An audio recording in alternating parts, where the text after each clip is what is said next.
So this is how it started. I was running from them, everybody was. I figured running into a dark woods was my best bet, but I was wrong.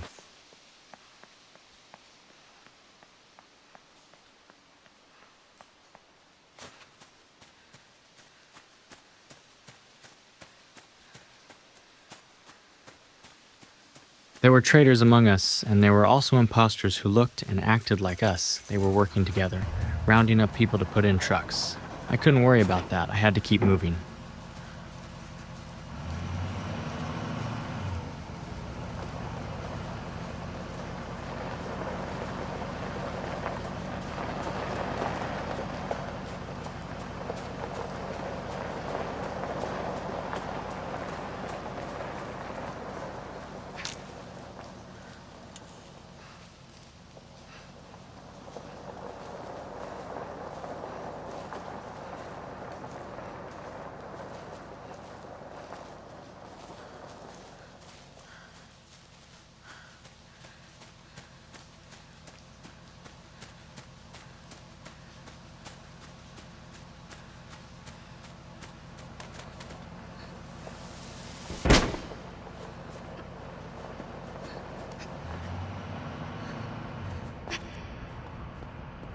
I've heard stories about how those who were captured by them were never to be seen again, or they returned unscathed and happy, but they were no longer the same people.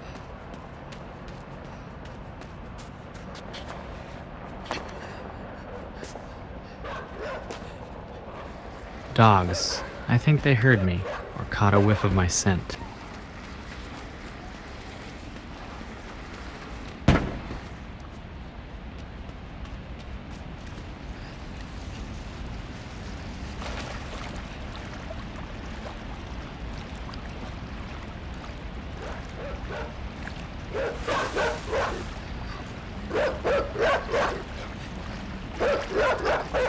I hate being chased by dogs because I love dogs.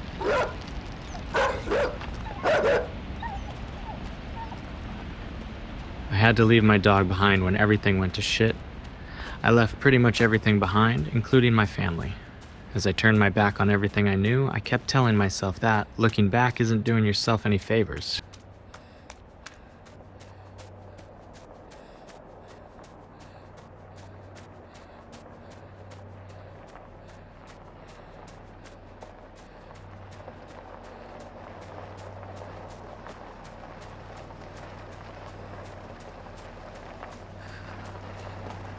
They control everyone, from law enforcement to military. I can't trust anyone.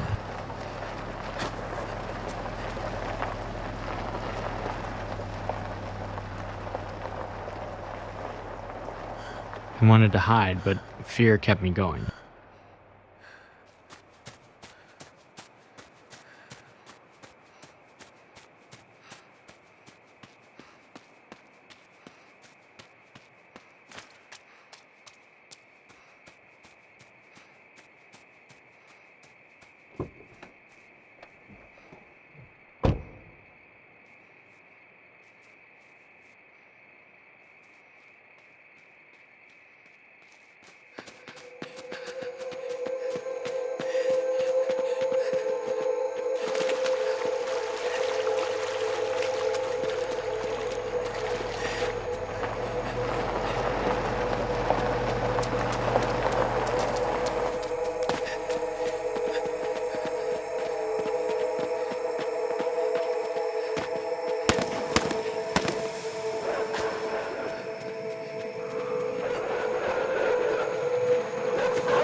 For a brief moment, the pain brought by the freezing water and the sheer panic of sinking deeper into darkness made me forget about everything.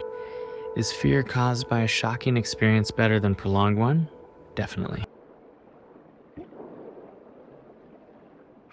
But humans are cursed with strong sense of self-preservation. It's like we refuse to take the easy way out and choose suffering over logic. We value life like it is the most precious thing, even when life itself has betrayed you.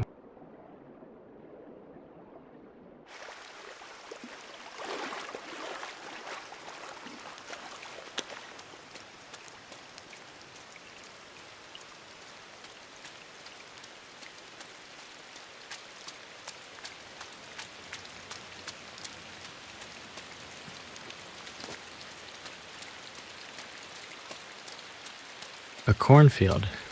There was a movie based on the story written by a famous horror writer about children who worship an entity that live in a cornfield. I was very young when I first watched the movie, so I don't remember the details. But I can vividly recall the scene when the protagonist first entered the cornfield. He noticed the dead silence that surrounded him. I remember discovering newfound fear of silence. Years later, here I am running through a cornfield at night. But instead of fear, I felt a sense of safety because I was surrounded by these tall corn plants.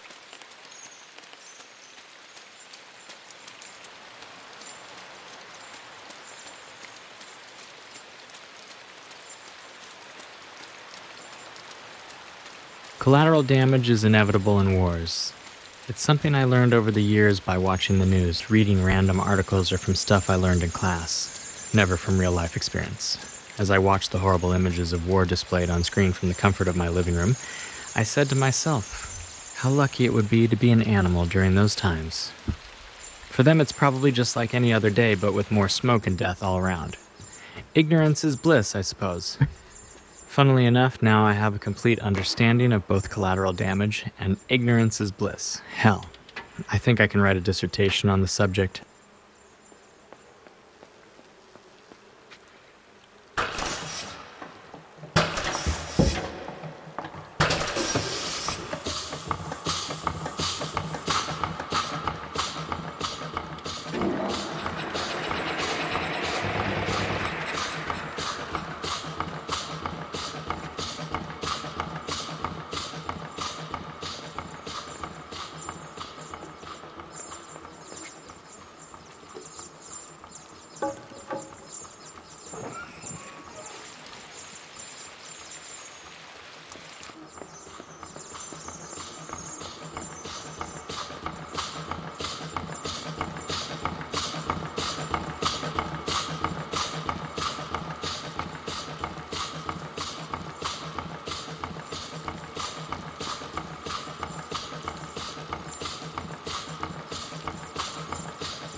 I convinced myself, don't think, just do it.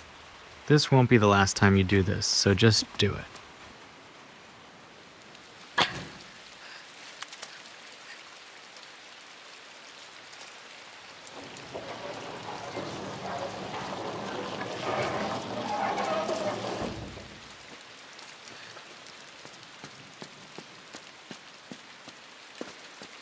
Like I said, collateral damage is inevitable. These poor pigs were infected by parasitic worms released even before the invasion.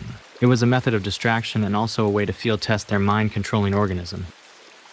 People were so focused on this that they failed to notice something worse was happening. A plan to take over the world was overlooked because people cared more about their bacon.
It felt like my mind was no longer confined within my skull.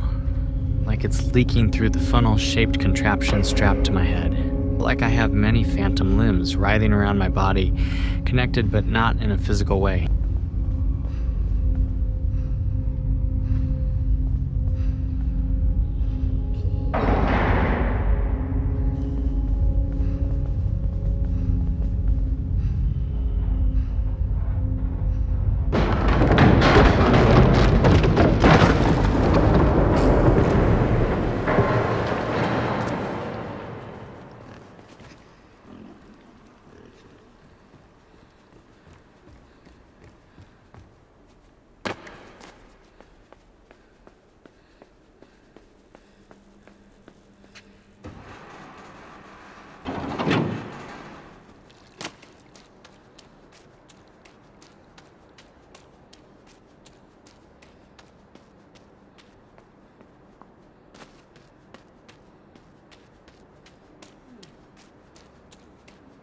The invasion did not feel like an invasion. Destruction was kept to a minimum. It's like they want to keep everything intact, the same, except for the people.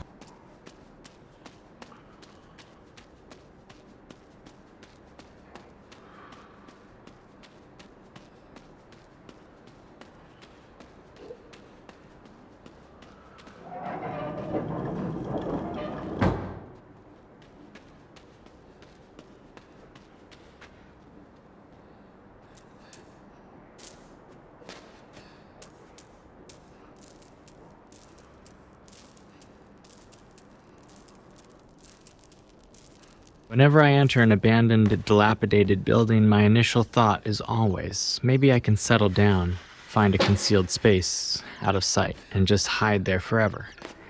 But whenever that thought arises, a louder voice in my head always asks me to choose between two options. Would you rather wait for death to come, or run towards it? That latter option always wins. I never did like surprises.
I try not to think about those creatures that resemble humans. Were they even people before? Or were they created in some lab, grown from a petri dish? I think both possibilities are equally horrifying. Yet that doesn't stop me from using them as tools.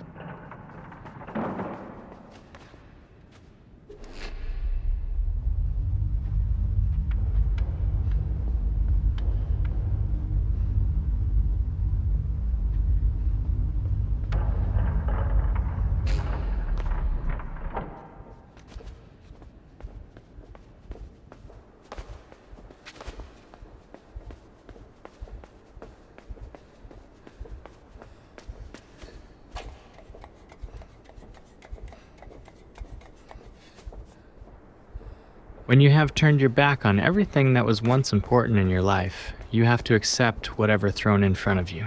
no matter how impossible or frightening the obstacle is. Well, at least that's what I've been telling myself. So, just like a famous slogan for a popular shoe company once said, just do it.